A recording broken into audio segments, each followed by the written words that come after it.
All right, question of the day. What is your favorite HD remake of anything? I mean, it may be the Star Wars Special Edition. No.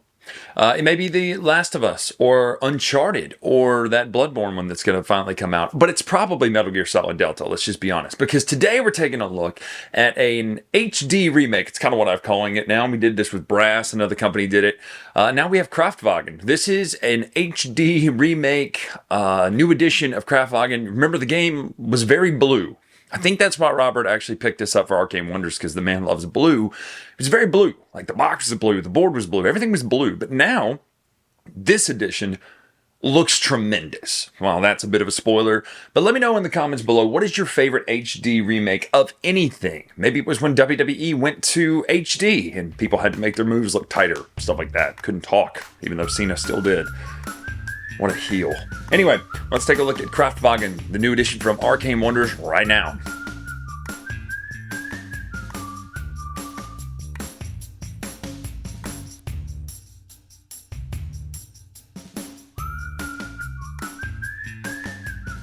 Alright, this is Kraftwagen by Matthias Kramer, set up for 4 players.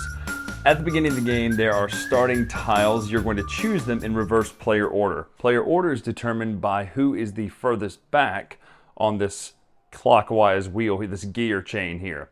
So in our playing, the person's turn will go to the very person in the back. So it's very much Takedo rule. So if you're furthest back in the chain, you will, because the beginning of the chain's here, end of the chain is here, you'll then be, it'd be your turn.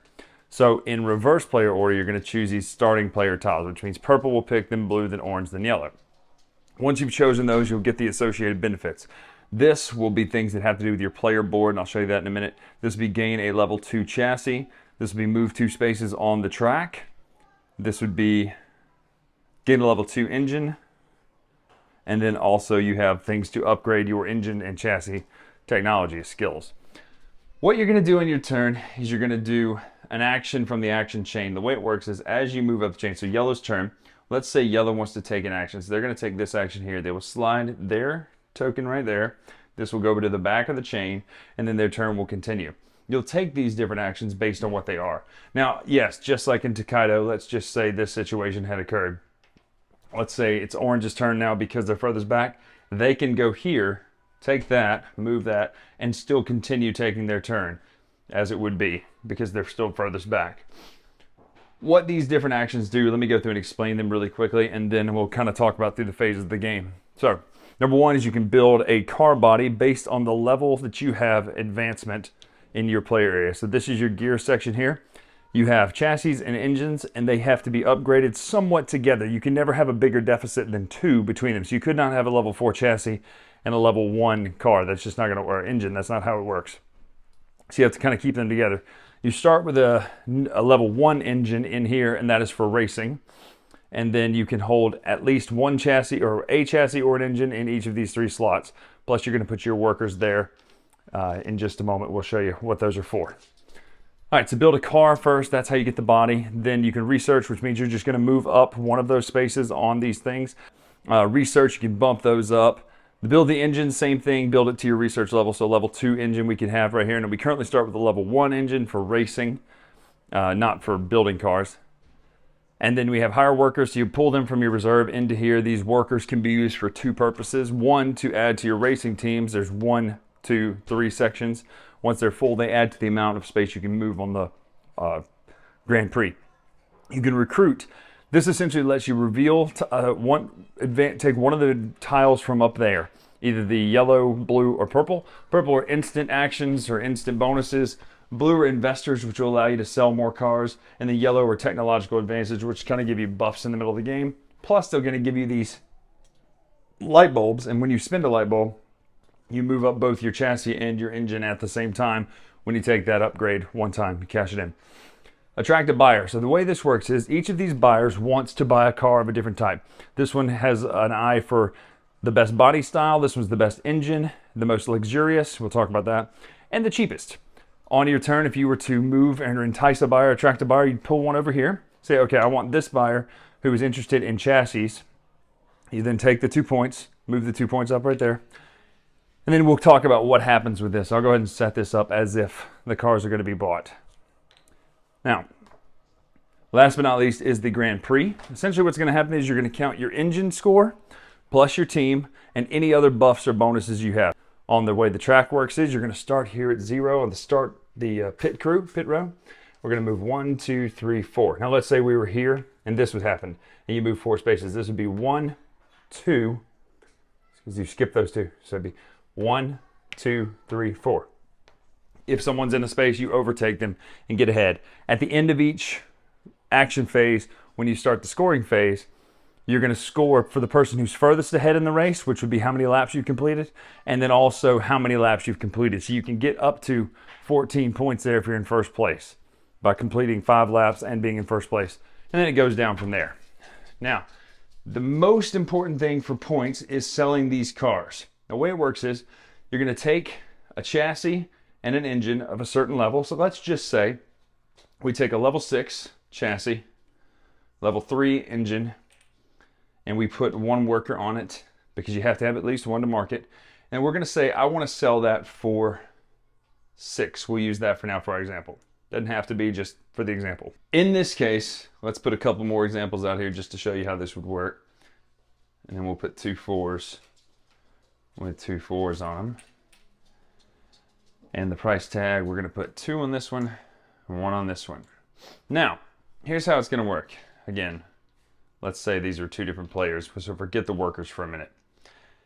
When this person goes to buy, they're going to look for the highest rated chassis, so that would be a 6. So this is an instant buy for that person. They're going to win. This car is going to sell to them just because there's no other tied chassis styles out here. However, let's say these 2 were gone and the 2 were tied at 4. They're then going to buy the cheapest with the tied chassis. So they're both 4. This one's worth 1. This person will pay 1.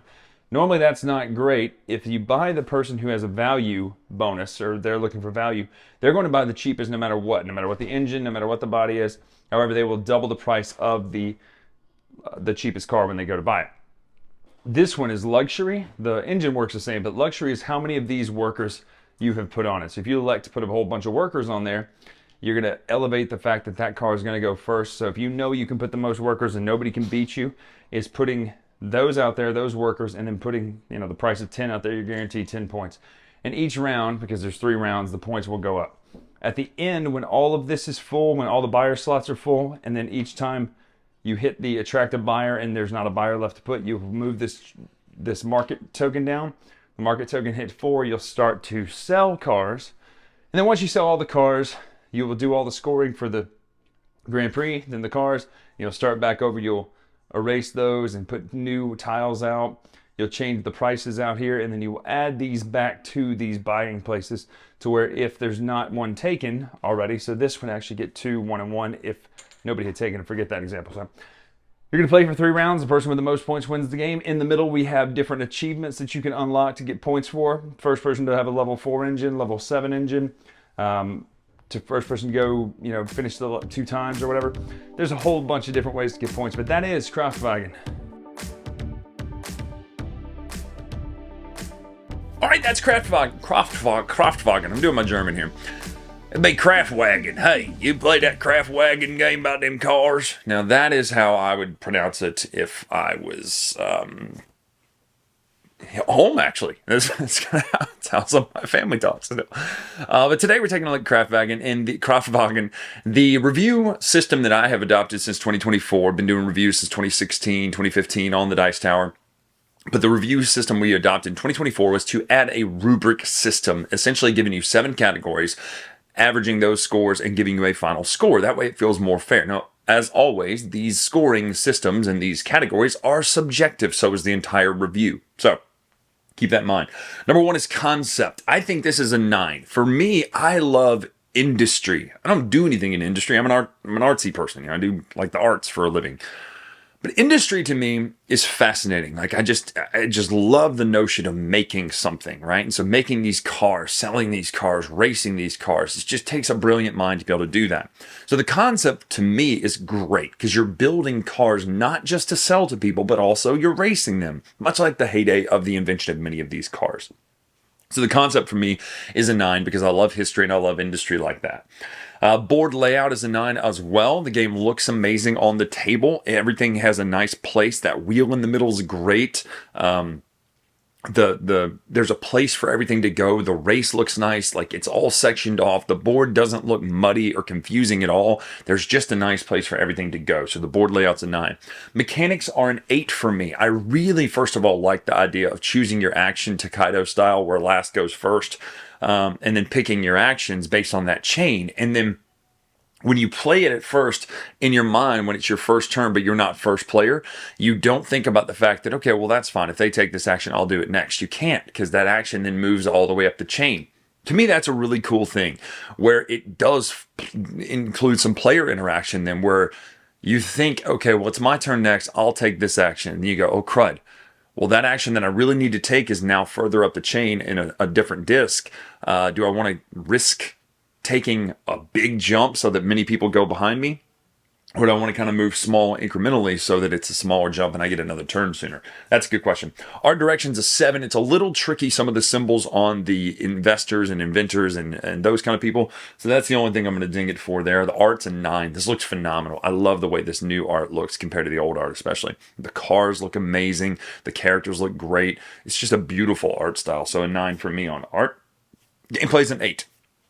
This is a combination kind of between the mechanics being a little bit of an 8 and then the board layout and concept as a 9. So it's right there at an 8 for me. I really like how this plays. I love any kind of action selection, worker placement type, worker movement type action thing where you're building an engine, and literally in this case, where you're building an engine to where you're racing, you can get points there, you can get points elsewhere. You can manipulate the market. I really love this, where especially if you get some of those tokens where you can add to your car, where people lay their car out and they go, well, that's the highest, it's a 10, and you go, boop, here you go. To me, that's really cool. And I like that the ties go to the lowest price. So you have to be conscious of everything you do. You can't just go out there and put your highest car price out there based on what you think is going to be the best, because somebody could tie you and then they will sell that car. So the gameplay, all in all, is fantastic. Rulebook's an 8, solid, teaches you the game really easily. It's very easy to read. It's straightforward, tells you everything you need to know. So that is that. And the game plays quickly. You know, it's 3 rounds. A lot of turns for 3 rounds. So all in all, this comes out to an 8.2. I believe it's 8.28. So we're going to call that an 8.5. 8.5 for me. Kraftwagen, the new Arcane Wonders Edition. Fantastic looking game. Beautiful game. Great game. So that is my review of Kraftwagen, the new HD remix, as I'm calling it. You can call it that if you want, Robert. But anyway, I'm Bryan Drake here on the Dice Tower. Make sure to follow us on Instagram, X, and all that at Dice Tower Bryan. Until next time, we'll see you.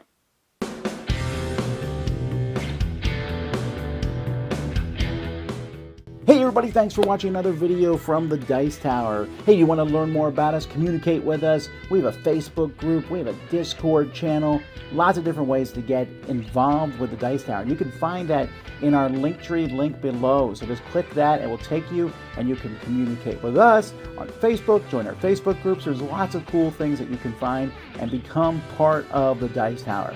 Thanks so much for watching. I'm Tom Vasel.